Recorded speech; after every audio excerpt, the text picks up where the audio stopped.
Hi, welcome to our home. We're here to talk about window coverings and what I've chosen to put onto my windows, so come inside. This is the most formal room that we have in the house. We use it at night when we have a lot of people around for sitting around and talking, and my husband loves using it on the weekends for listening to music and reading. It's a beautiful room, it has a lovely view out, and I was very considered about how I was going to cover the windows in here because I didn't want to put really heavy over the top drapes because it's got a lot of furniture, it has a great deal of art. However, the windows do need to protect the art and to help us close it down sometimes, especially during the day when the sun's quite bright in the summer. So on this window, I chose just a panel curtain.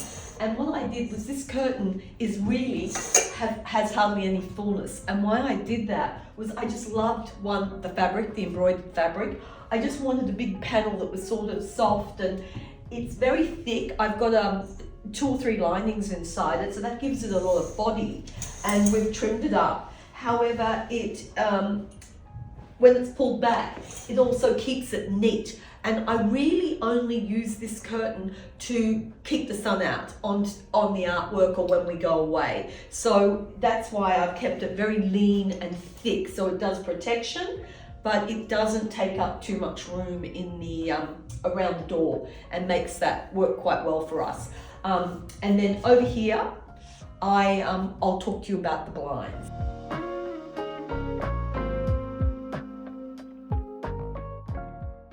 I do love a cane blind. However, cane does let a lot of light through. It sort of filters the light. And in this room, we needed a blind that did more than just filter the light. It needed to stop the light from getting very far. So what we did was I backed the cane with linen. And I chose linen because natural linen is a really great fabric for sun. It's fibre, it's quite tough, it can take a bit of a sun beating. It still has the texture coming through in the light, doesn't it?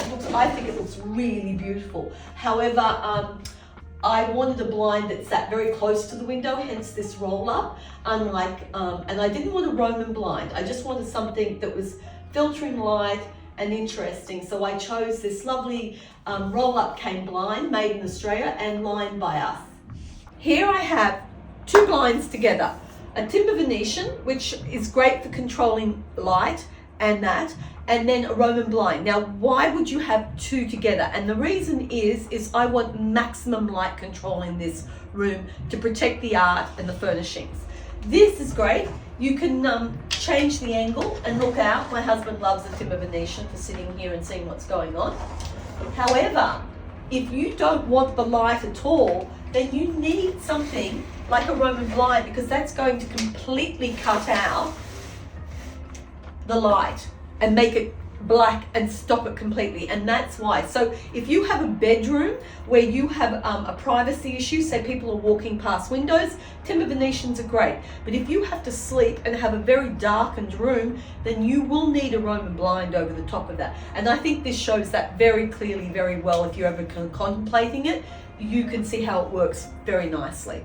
Now we're in the dining room, and in here I have used our On the Horizon ECAT. That is a horizontal banded ECAT. You can see the ECAT lines on here. It has a flannelette lining and a cotton lining. I didn't want it to be block out, but I did want it to give some good heat and light filtration and protection. And then underneath it all, I have used a cane blind that takes it right to the top and fills in the gap between the top of the window all the way up to the ceiling. And these curtains are hung in behind a pelmet, recessed pelmet behind the cornice. So, and this is original to this room. We came here, this was here. And so it gives this lovely sweeping tall height of curtaining. And then this is a very simple treatment that I have done, light, not too full. I'm not overly crazy about super full curtains. I would rather my curtains to be thicker than to be fuller, unless they're in some voluminous soft fabric, which we can look on as we move into the kitchen. That's a bit more, it's fuller, it's a bit more voluminous, but in here I want them to have more weight and just to hang very nicely and to dress the window very well.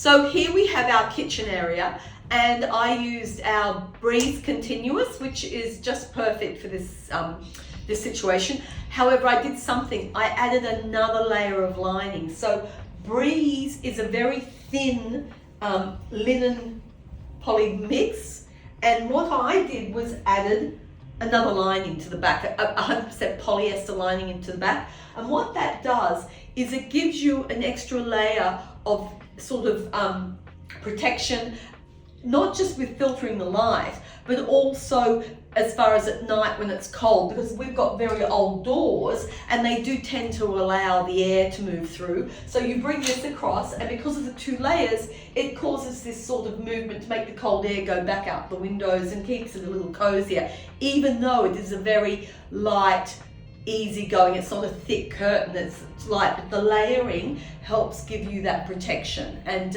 keeping the cool in, the air conditioning in, and keeping the heat out, or keeping the cold out and keeping the warmth in. So that's what this is. Now, the other thing I like to do is I love to bind white curtains with dark edges, because I always think the two places I like my curtains to touch the floor, to sweep along. So the two places that they get a bit grubby is along the bottom of the floor and on the leading edge where people touch them. So a little dark line, I love a dark line, it just sets them off. Don't notice it very much, but it's really sensible and looks wonderful. And then this heading we use in here was an S-wave heading, and it is hidden up again behind a recessed cornice with a track. So you don't see the track at all, which is something I really like. I don't like seeing curtain tracks. I don't mind seeing curtain poles, but I really can't abide to see a curtain track. I think that's not thinking about how a room's going to look. You do not want a track just sticking along the wall and that. You want it hidden or recessed into the ceiling. This is my main bedroom, and I have in here, it's a very heavy, plain, white, off-white linen. I think it's called Brooks, and it's very heavily lined and interlined with a special woven lining we call soft drape, which helps with sound and with light. And we have done here, it's a flat, what we call a flat panel heading, meaning that we've done a very lean amount of fullness, but it has a horizontal pleat. And I've hung this off a bronze pole with rings, and so I move it backwards and forwards with these long bronze rods. So and I've had these for a while. These curtains would be